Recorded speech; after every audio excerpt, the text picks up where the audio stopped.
अब हम सिग्नल्स को ढूंढ रहे हैं। जब वो मिल जाएंगे तो हमें नजदीकी लोकेशन का पता चल जाएगा।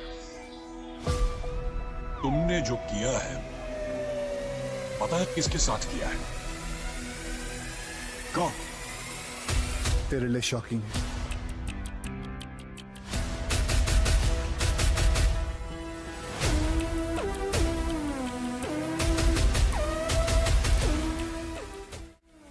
दोस्तों, सुल्ताना डाकू पर बहुत सारे केस होते हैं। पुलिस को पता चल जाता है सुल्ताना कहाँ छुपा है। वो अपने 3 साल के छोटे बच्चे यानी विश्वास को भी बचा रहा होता है, क्योंकि उसकी पत्नी मर जाती है और उसका एक 3 साल का छोटा सा बच्चा होता है। पुलिस उसे ढूंढ लेती है, तब वो रास्ते में कहीं अपने बच्चे यानी विश्वास को छुपा देता है और भाग रहा होता है। पुलिस से बचकर वो ज्यादा भाग नहीं पाता और पकड़ा जाता है। पुलिस सुल्ताना को जेल भेज देती है, जहाँ उसे उम्र कैद की सजा सुना दी जाती है। विश्वास बहुत रो रहा होता है, तभी एक आदमी वहां से गुजरता है और बच्चा देखता है। फिर वो आसपास बच्चे की माँ या किसी बड़े को देखता है जिसका ये बच्चा हो, पर वहां बच्चे के अलावा कोई नहीं मिलता। वो आदमी चर्च के पास से गुजरता है और बच्चे को चर्च के बाहर छोड़ देता है। चर्च के फादर बच्चे को देख लेते हैं और उठाकर चर्च के अंदर ले आते हैं और फादर उसे चर्च में ही पालते हैं। विश्वास बड़ा हो जाता है और चर्च के पूरे काम अब वही संभालता है।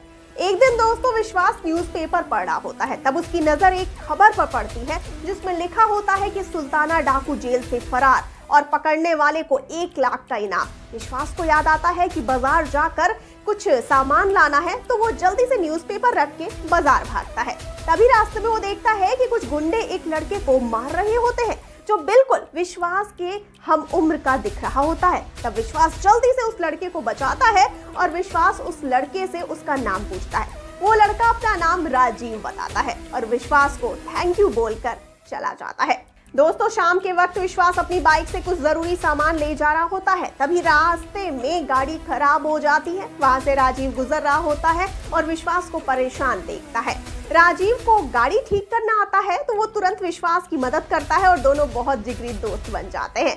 विश्वास और राजीव एक दिन कुछ काम से साथ में जा रहे होते हैं। तब राजीव पूछता है कि तुम्हारे घर में और कौन कौन लोग हैं। विश्वास बोलता है कि वो अनाथ है। जब वो छोटा था तब कोई उसे चर्च के बाहर छोड़ गया था, तब से चर्च के फादर ने ही उसकी देखभाल की। राजीव बोलता है कि ऐसा ही कुछ मेरे पिता ने मुझे बताया था कि उन्हें कई साल पहले एक बच्चा मिला था जिसको उन्होंने चर्च के बाहर छोड़ दिया था। विश्वास को लगता है कि राजीव के पिता जानते होंगे कि उसके माता पिता कौन हैं। विश्वास राजीव के पिता से मिलने जाता है, जहां वो उस बच्चे के बारे में पूछता है और उनको बताता है कि जिस बच्चे को उन्होंने चर्च के बाहर छोड़ा था, विश्वास वही बच्चा है। दोस्तों, विश्वास राजीव के पिता से कई सवाल करता है, जिस पर राजीव के पिता बताते हैं कि विश्वास उन्हें कहीं रास्ते में मिला था और उस दिन वही जगह कुछ ही दूरी पर सुल्ताना डाकू पकड़ा गया था। विश्वास को लगता है कि सुल्ताना डाकू ने उसे कहीं से उठाया था और भाग रहा था। जब पकड़ा गया तो बीच रास्ते में विश्वास को छोड़ दिया होगा। दोस्तों, विश्वास अब सुल्ताना डाकू के जेल जाने वाले दिन की खबर को पुराने अखबारों में ढूंढने लगता है कि कहीं से उसे बस अपने माता पिता के बारे में पता चल सके। ढूंढते ढूंढते उसे सुल्ताना डाकू के बारे में एक आर्टिकल मिलता है, जिसमें सुल्ताना डाकू के परिवार के बारे में पता चलता है दोस्तों। और उस आर्टिकल में लिखा होता है कि सुल्ताना डाकू की पत्नी बीमारी की वजह से मर चुकी थी। उसका एक 3 साल का छोटा बेटा था जिसका नाम विश्वास लिखा होता है आर्टिकल में। विश्वास को बचपन का सिर्फ अपना नाम याद होता है। दोस्तों, विश्वास को पहले यकीन नहीं होता कि वो एक डाकू का बेटा है। वो बहुत उदास हो जाता है और चर्च वापस चला जाता है। उसे रास्ते में राजीव मिलता है। राजीव उसे देखकर समझ जाता है कि विश्वास परेशान है। वो उससे पूछता है कि क्या हुआ, तब विश्वास उसे सब कुछ बता देता है। विश्वास के मन में कई सवाल होते हैं कि उसके पिता ने उसे दोबारा ढूंढा क्यों नहीं। तब विश्वास बोलता है कि मुझे अपने पिता से मिलना है, मैं उनके गांव जाऊंगा। साथ ही राजीव बोलता है कि मैं भी साथ चलूंगा और दोनों निकल जाते हैं सुल्ताना डाकू के गांव की तरफ। दोस्तों, दोनों 6 घंटे बाद गांव पहुंच जाते हैं और वहां पहुंचकर सुल्ताना डाकू के बारे में पूछते हैं कि वो कहां मिलेगा। लोग उसे सुल्ताना डाकू के किले का पता बता देते हैं, जिसे सुल्ताना का किला कहा जाता है। विश्वास और राजीव दोनों किले पर पहुंच जाते हैं, जहां विश्वास सुल्ताना डाकू को सब बता देता है कि विश्वास उन्हीं का खोया हुआ बेटा है। सुल्ताना अपने बेटे को मिलकर बहुत खुश होता है। विश्वास अपने पिता को बोलता है कि वो सरेंडर कर दे, पर वो मना कर देता है। राजीव बोलता है कि मैं पुलिस को बताने जा रहा हूँ क्योंकि तुम एक बेरहम डाकू हो। सुल्ताना डाकू राजीव को कैद करवा देता है। विश्वास ये चुपचाप देख रहा होता है, जैसे वो अपने पिता की बात से सहमत हो।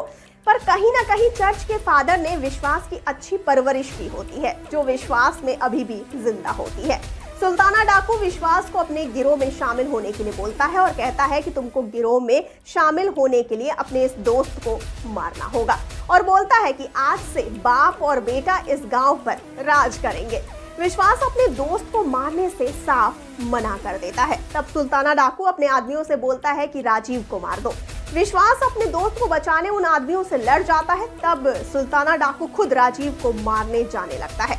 दोस्तों, आगे विश्वास अपने पिता को रोकता है, पर सुल्ताना डाकू नहीं रुकता। तब बहुत रोकने और लड़ने के बाद भी वो नहीं रुकता। तब विश्वास अपने दोस्त की जान बचाने के लिए अपने ही पिता को गोली मार देता है और अपने खून से भी बड़े रिश्ते को बचा लेता है और गांव से वापस आ जाता है। वापस आते समय गांव के लोग उसे शुक्रिया करते हैं, धन्यवाद करते हैं कि उसने उन सभी को डाकू से आजाद करवा दिया, और दोनों दोस्त वापस आ जाते हैं। तो दोस्तों, एक ऐसी ही कहानी मेकर्स शोले 2 में दिखा सकते हैं। तो आप कितने एक्साइटेड हैं इस फिल्म के लिए, फटाफट से हमें बताइए कमेंट सेक्शन में। और साथ ही जाते जाते इस वाले वीडियो को कर दीजिए लाइक और शेयर, और चैनल को सब्सक्राइब करना बिल्कुल न भूलिए। और मुझे यानी श्रुति को दीजिए इजाजत। नमस्कार।